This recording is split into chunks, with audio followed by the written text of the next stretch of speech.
गरीब हैं सर, हमारे रोने लगे। अरे गरीबी है इसीलिए सर जी मंजूरी करते हैं, रात दिन मंजूरी के लिए जाते हैं। रात का बाप उठते जाते हैं मंजूरी के, 1 बजे आते हैं तो 2 बजे आते हैं, तो फिर रात में जगाते हैं बच्चे उठो स्कूल जाना है। तो दुकानदार ने पूछा जो है कि क्या तुमने कभी जूता नहीं पहना, तो इस बच्चे ने बताया कि ये पहला अवसर है कि आज हम जूता पहनने जा रहे हैं। अगर आपको कोई कहे कि देश में अभी भी एक ऐसा गांव है जहां आजादी के बाद कोई बच्चा अब तक हाई स्कूल नहीं पास कर पाया, तो शायद आप भरोसा नहीं कर पाएंगे। लेकिन उत्तर प्रदेश के बाराबंकी जिले में एक गांव है, नाम है निजामपुर। यहां पहली बार एक लड़के ने हाई स्कूल पास किया। ये कोई फिल्म की कहानी नहीं, ये हकीकत है उस गांव की, उस लड़के की जिसने गांव की तकदीर और ऐसे इतिहास को बदला जिसका हिस्सा कोई नहीं बनना चाहता होगा। उत्तर प्रदेश के बाराबंकी जिले का एक गांव निजामपुर। आजादी के 75 साल बाद भी ये गांव शिक्षा के नाम पर पिछड़ा रहा।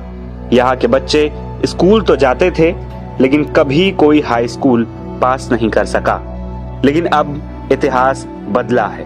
निजामपुर गांव के रामकेवल ने पहली बार हाई स्कूल की परीक्षा पास कर गांव का नाम रोशन कर दिया है। हाई स्कूल परीक्षा में 53.6% अंक लाकर रामकेवल ने वो सपना सच कर दिखाया जिसे कई परिवारों ने टूटता देखा होगा। रामकेवल की आंखों से गिरते आंसू और चेहरे के ये भाव बताने के लिए काफी है कि उनके लिए ये कितनी बड़ी बात है।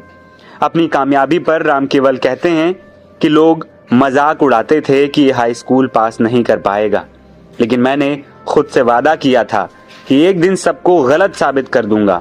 निजामपुर गांव जो अहमदपुर टोल प्लाजा के पास है, इस गांव में लगभग 40 घर हैं और करीब 300 लोगों की आबादी है। यहाँ कभी कोई हाई स्कूल तक पहुंच भी नहीं पाया, लेकिन रामकेवल न सिर्फ वहां पहुंचे बल्कि तमाम आर्थिक तंगी और मुश्किलों और तानों के बावजूद परीक्षा को पास भी कर लिया। नाम रामकेवल। रामकेवल, आप इस वक्त किस क्लास में हैं? First year. हाई स्कूल पास किया आपने? जी सर, 325 नंबर पास किए। ये कौन सा गांव है जिस गांव में आप रहते हैं? निजामपुर में रहते हैं। निजामपुर में आपको मालूम है कि आप पहले ऐसे बच्चे हैं जिन्होंने हाई स्कूल पास किया? जी सर, मालूम है? ऐसे कोई नहीं है कि पास किए, हाई स्कूल में हूँ कि पास किया। ऐसा क्यों नहीं हुआ, क्यों नहीं लोग हाई स्कूल पास किया? सर यहाँ पे ऐसे मंजूरी करते हैं, ना खाने का ना खेती का है। लोग सरकारी से पढ़ने जाते 8 तक, 5 से पढ़ते हैं बस। तब तक यहाँ कितने लोग रहते हैं? गाँव में कितने लोग हैं? 150-200 लोग हैं बस। कितने घर हैं? 25 घर हैं। 25 घर है बस। कोई भी एक आदमी भी नहीं यहाँ पढ़ा है स्कूल तक? जी नहीं। है? कितने तक पढ़े थे? 8 तक पढ़े हैं सर बस। कैसा लग रहा है? बढ़िया लग रहा है जी। आगे पढ़ोगे? पढ़ेंगे, क्या बनना चाहते हैं? इंजीनियर बनना चाहते क्यों इंजीनियर बनना है? गरीबी को दूर करने के लिए। कैसे पढ़ा आपने? ये कैसे संभव? जब आप बता रहे गरीब है, दिक्कत है, लोग इस वजह से नहीं पढ़े, तो आप कैसे पढ़ लिए? मेहनत करके पढ़े, कैसे फीस वगैरह काम करके फीस जमा की। क्या काम करते थे? लाइट दिखाने जाते। ये लाइट क्या दिखाने क्या होता है? शादियों में। शादी में शादी में बारात के साथ हाँ, लाइट हाँ, चलती जी है, सर। वो दिखाते थे आप? तो कितने पैसे मिल जाते थे? 150-200 मिल जाते थे। कहाँ दिखाते थे? गाँव में तो बाराबंकी। क्यों रोने लगे आप, बताइए? गरीब हैं सर, हमारे रोने लगे। गांव की आबादी लगभग 150 से 200 है और 25 मकान 24-25 मकान यहाँ पे बने हुए हैं। ये अहमदपुर ग्राम सभा का मजरा है, निजामपुर गाँव जी। अभी बच्चा पास हुआ है जी। तो और भी बच्चे यहाँ पे पढ़ने वाले हैं कि यही हाई स्कूल का पेपर दिया था? नहीं, ये दिया था, इसके साथ 2 और बच्चों ने दिया था, लेकिन वो दुर्भाग्य से फेल हो गए हैं। ये अकेला बच्चा है जो इसमें पास हुआ है हाई स्कूल।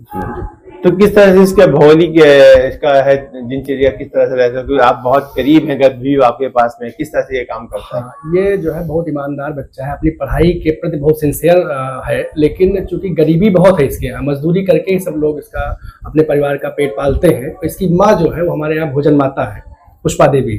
तो बच्चा भी मजदूरी में लगा रहता था, समय मिलने पर 1-2 घंटा प्रतिदिन पढ़ाई करता था और इसकी ईमानदारी और मेहनत के फलस्वरूप जो है हाई स्कूल की परीक्षा उत्तीर्ण की।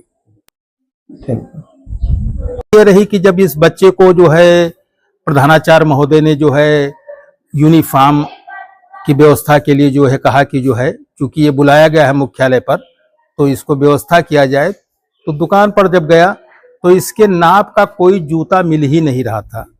तो दुकानदार ने पूछा जो है कि क्या तुमने कभी जूता नहीं पहना? तो इस बच्चे ने बताया कि ये पहला अवसर है कि आज हम जूता पहनने जा रहे हैं और हमने कभी जूता नहीं पहना, इसलिए जो है हमारे नाप का कोई जूता नहीं है।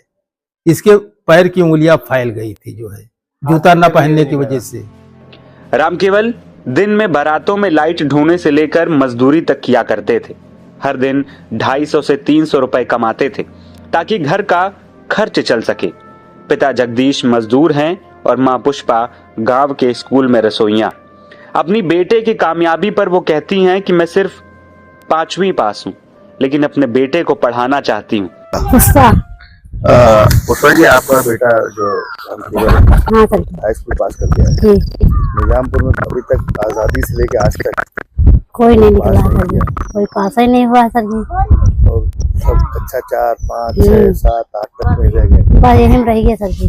कैसा लग रहा है? हमको बहुत महान खुशी है, हमको महान खुशी है।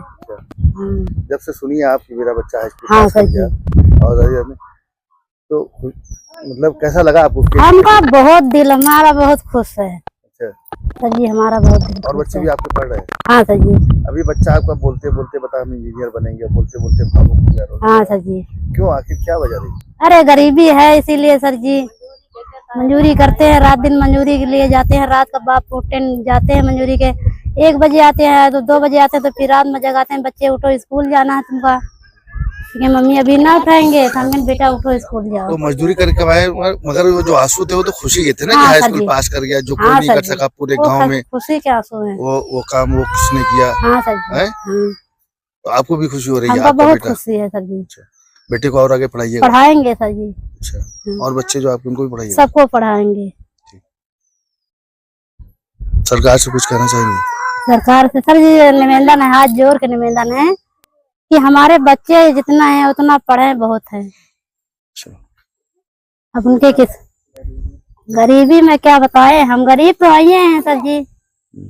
अब भी लिया फुटाई मरिया लिया माड़ा उड़ा रखी सर जी, क्या करें। लाइट है आपके घर में कि नहीं? लाइट नहीं है सर जी। लाइट भी नहीं है आपके घर में? तो बच्चे कैसे पढ़ता था? बच्चे डिब्बी के रोशनी से पढ़ते हैं लैब में। हाँ। रामकेवल के किसान पिता ने कहा कि वो चाहते हैं कि उनका बेटा शिक्षा के जरिए बेहतर भविष्य पाए। रामकेवल के पिता जगदीश, जो दिहाड़ी मजदूरी करते हैं, अपने बेटे की कामयाबी पर कहते हैं कि मैं तो नहीं पढ़ पाया, लेकिन अपने बेटे को हमेशा पढ़ाई के लिए प्रेरित करता रहा। वो कई बार मेरे साथ मजदूरी पर जाता था, लेकिन लौटकर पढ़ाई जरूर करता था। आपको रामकेवल पिता है जी, आपको बच्चा हाई स्कूल पास कर गया जी, आजादी से आज तक आपके गाँव में जी कोई नहीं भगवान कैसा लग रहा है? बढ़िया है जी, बढ़िया लग रहा है जी। खुशी हो रही है जी। क्यों खुशी हो रही है? क्यों खुशी की जौन साहब जौन पढ़ लिख कर होशियार हो जाए। हाँ। पढ़ना कितना जरूरी है? अरे जितना पढ़ लिए जी साहब, मतलब पढ़ना जरूरी है जी, पढ़ना चाहिए। हाँ जी। और बच्चों को आप पढ़ा रहे हैं? जी पढ़ा रहे हैं जी। आपको बच्चा भी भावुक हो गया बोलते बोलते, मालूम है भावुक हुआ? अरे पढ़ लिख के होशियार हो जाए बस, समझ नहीं। रामकेवल की मेहनत की खबर जब जिले में फैली तो डीएम शशांक त्रिपाठी ने खुद आगे आकर रामकेवल और उसके माता पिता को सम्मानित किया और पढ़ाई का पूरा खर्च उठाने का वादा किया। वहीं सपा सरकार के पूर्व मंत्री अरविंद सिंह गोप ने गांव पहुंचकर रामकेवल को नई साइकिल देकर सम्मानित किया। उन्होंने कहा कि ये बच्चा सिर्फ अपने लिए नहीं बल्कि पूरे गांव के लिए प्रेरणा है। हंगामा टाइम्स की तमाम खबरों को देखने के लिए हंगामा टाइम्स को सब्सक्राइब कर लीजिए और बेल आइकन दबा लीजिए। अगर आपको ये वीडियो अच्छा लगा हो तो लाइक बटन प्रेस कर अपनी प्रतिक्रिया हमारे कमेंट बॉक्स में देना मत भूलें।